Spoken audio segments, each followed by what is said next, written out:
Uma tarefa bem simples, que é aquele jogo que é dos 7 erros. Eu botei um aí para você dos 5 erros. São 5 erros. Tem professoras que dizem o seguinte: a criança com deficiência intelectual tem dificuldades em se comunicar. Então, como é que a gente vai resolver isso? Estimulando a contação.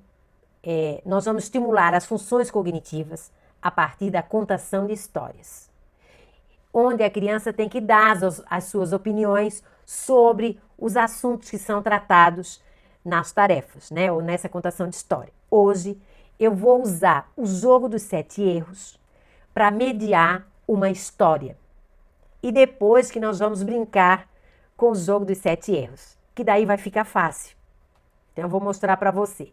Primeiro, eu pego só uma parte, que é a parte que a gente chama que não tem o erro, que seria o modelo, né? Porque quando a gente faz os 7 erros ou 5 erros, a gente compara um com o outro. Então, nós vamos trabalhar aqui a operação mental de identificação e comparação. Beleza. Mas, como função cognitiva, eu quero trabalhar a função cognitiva de entrada da informação. Essa entrada da informação tem que estar clara e precisa. Aí eu mostro só uma parte do jogo dos 7 erros. Aqui é 5, né? Aí eu vou dizer assim para a criança: o que temos nessa página? É a mesma coisa que eu diria para vocês. Então, vou fazer como se fosse de vocês. Ó, o que temos nessa página? Observe. Você sabe o que é? Daí ela vai dizer: são peixinhos. Se ela me disser que não sabe o que é, eu posso dizer, ó, isso é um peixe. Olha aqui no meu celular, o peixe vive lá no fundo do mar, ele tem vários amigos no fundo do mar. Tem gente que pega o peixe e come o peixe. Você já comeu peixe? Você gosta de comer peixe? E depois você volta. Então aqui são os peixinhos. Beleza. Agora nós vamos analisar os peixes. Como são esses peixes? Que cor eles são? Que tamanho? São todos do mesmo tamanho? São todos da mesma cor? Como é que o olhinho deles são? Compare os 3 peixinhos que nós temos aí, que são amarelos.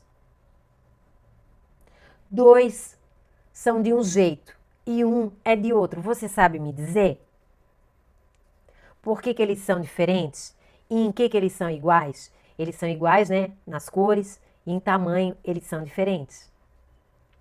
Aí eu pergunto: e os outros peixes? Como é que eles são?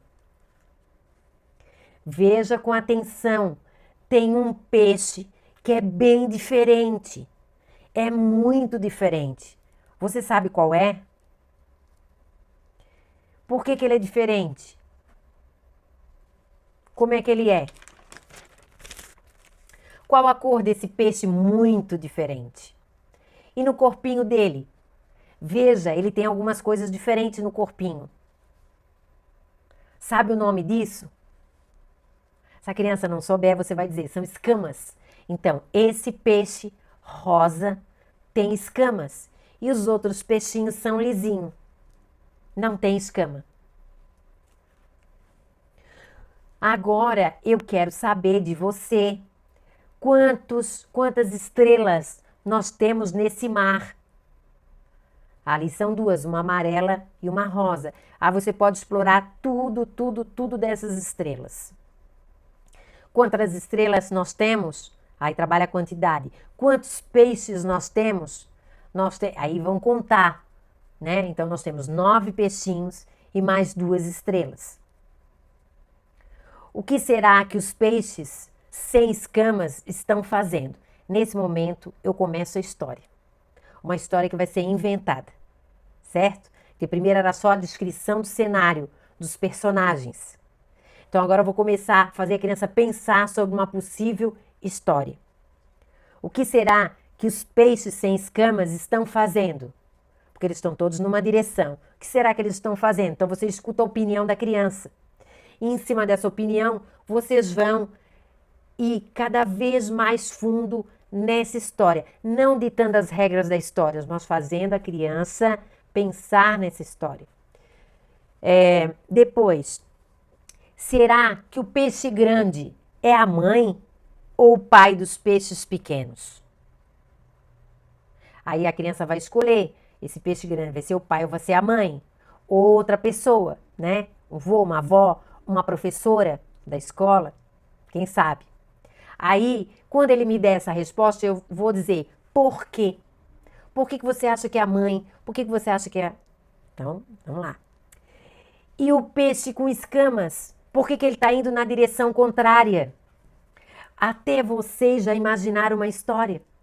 Então, provavelmente, a minha criança também imaginou uma história. A mediação cognitiva é algo que encanta a mediadora e quem está sendo mediado. Sabem por quê? Por causa dos neurônios espelho. Nesse momento que eu estou falando com vocês, os meus neurônios espelhos estão escutando a minha própria voz. E eles fazem o meu cérebro pensar numa história, além do que eu estou falando para vocês.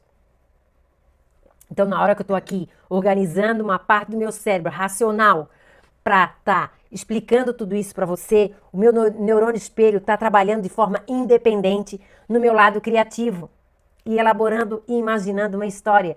Gente, é maravilhoso. E quando a gente faz isso com a criança, é mais maravilhoso ainda. É encantador.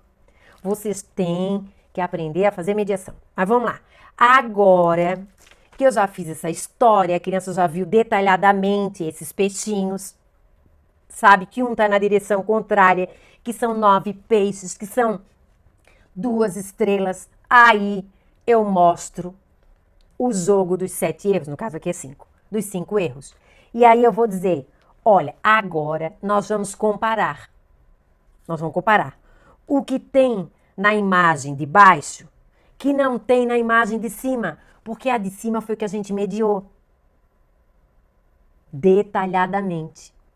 Então agora vai ficar fácil, porque tem alguns peixinhos na direção contrária, tem mais peixes na mesma direção, tem um polvo, tem mais uma estrela do mar.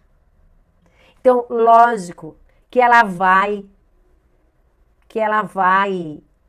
se sentir extremamente competente, entendeu? Porque aqui nesse jogo dos 5 erros, nós não estamos trabalhando com a percepção. Nós estamos trabalhando com o processo cognitivo de pensar sobre a tarefa antes de realizar. Porque, assim, quando um estímulo entra, o neurônio capta e leva lá para o finalzinho dele para transmitir a informação. Lá é liberado neurotransmissores que ajudam as sinapses a levar aquele estímulo para um outro neurônio. Só que quando a gente faz mediação, o que acontece? A gente potencializa esse estímulo e há uma enxurrada de neurotransmissores emocionais, cognitivos, acetilcolina, vários. E aí o que acontece? As sinapses elas ficam muito irritadas porque elas têm que trabalhar muito para dividir tudo aquilo e mandar em redes diferentes. Então, a mediação, ela irrita as sinapses. E é isso que nós temos que fazer na criança. Que um estímulo potencializado, ele vai para a área vizinha, para o hemisfério todo e depois faz a comunicação entre os 2 hemisférios. Agora, continuando aqui nessa mediação do jogo, aí você pode continuar, né? E aí eu utilizaria para continuar a história e trabalhar o raciocínio hipotético da criança, que eu já trabalhei um pouco no primeiro momento, quando eu perguntei o que será que esses peixes estão fazendo, por que eles estão no sentido contrário, isso tudo é hipotético, raciocínio hipotético. Mas eu posso continuar, né? Porque esses outros animais marinhos apareceram nessa cena. Era uma festa para outros bichos virem também para esse cenário. É uma reunião. É uma festa. Certo? Você tem alguma ideia? E a gente vai compondo uma história a partir do jogo dos 7 erros.